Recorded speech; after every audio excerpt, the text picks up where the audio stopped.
teen version. Good evening, all. Let's say you look beautiful tonight. Ryan, you look like a prick, as usual. Those of you who don't know me, I'm Joe. I've been friends with Ryan for about 26 years now. Since kindergarten, I believe. Back then, I was the kid with the big football-shaped head. Capone was the kid with the long banana-shaped head. It still hasn't changed. I learned a lot from Ryan back in those days. I learned my first 4-letter curse words from Ryan, as well as the rest of the class. He's the only 6-year-old other than me who swears like a sailor. Ryan was also a troublemaker, of course. I think he has a school record for the most comic throws, I believe. Is that right? Now, growing up friends with Ryan could be challenging at times, to say the least. I'd say at least 90% of the people, when they first meet Capone, want to kick his ass. Whether it's his air of cockiness, his quick temper, his willingness to blurt out whatever comes into his mind. Probably half our friends here today want to punch him in the face first time. Ain't that right, fellas? Now, I need to go into another aspect about Capone that everyone should know about. Steve, can you please bring that gift up? Yes.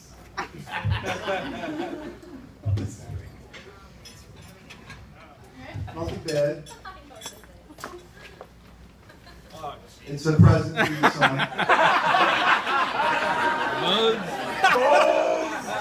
Now let me just explain for a second. A few years back, we started calling Capone Buzz after Buzz Lightyear. Reason being, if you know Capone, there's a pretty good chance he's going to wake up out of the blue and decide he wants to be an astronaut. Go to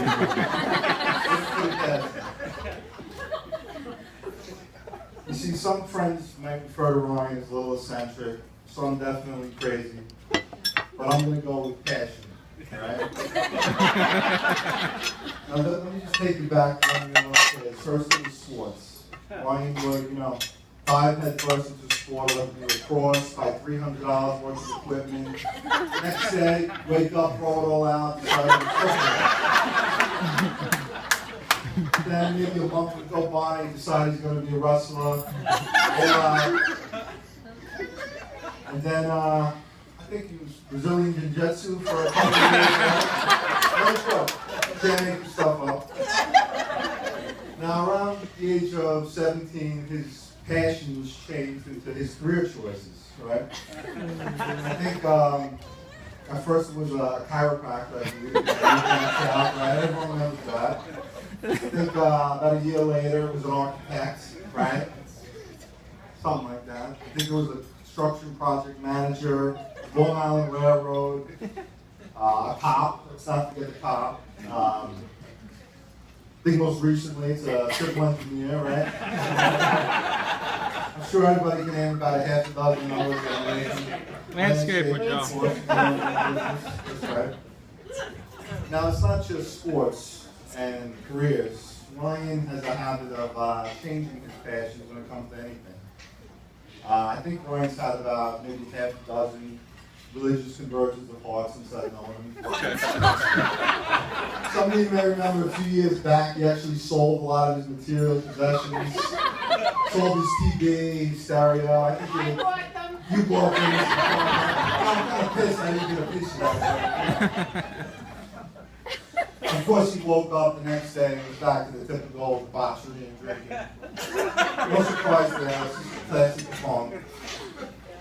Now, more recently, you have his choice of diets, right? I think a year ago, he decides he's got celiac disease. A week later, I'm talking to him on the phone. At 30 years old, he decides he's lactose intolerant. Don't say nothing, that doesn't surprise me. I think a month later, full vegan, is that all right? This is he finished chewing his steak.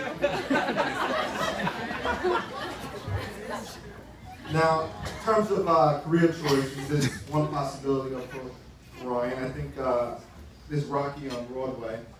Now, another nickname we got for Capone is Sly Stallone. As you can see by Sylvester Stallone's picture, he's a dead man for Capone. I'm you guys throw that past you. Oh, there's more, but don't worry about it.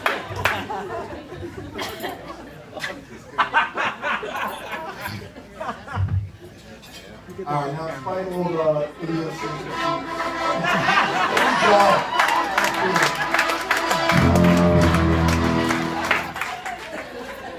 Now, despite all the idiosyncrasies, lunacies that make Ryan who he is, why are we all here today? We must love him for some reason. Thank you. Despite all that, he's probably the funniest guy I know, best storyteller. He's also, I think the only virtue that he sees his anger is probably his ability to love. He is a passionate man. He's also the most insanely loyal person I've ever known in my life. He'd not only give his life for anyone in this room, but probably kill for them. Knowing him, he probably has. Now, I know Brian's going to make an awesome husband and father one day. The reason I'm so sure about that, Ryan has been searching for his passions his entire life. Since we were little kids, sports, careers, as I said.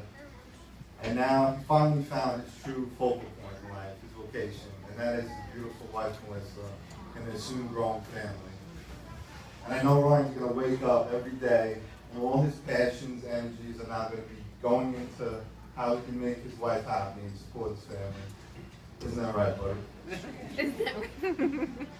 And now the truly best thing about Ryan is his new better half, Melissa.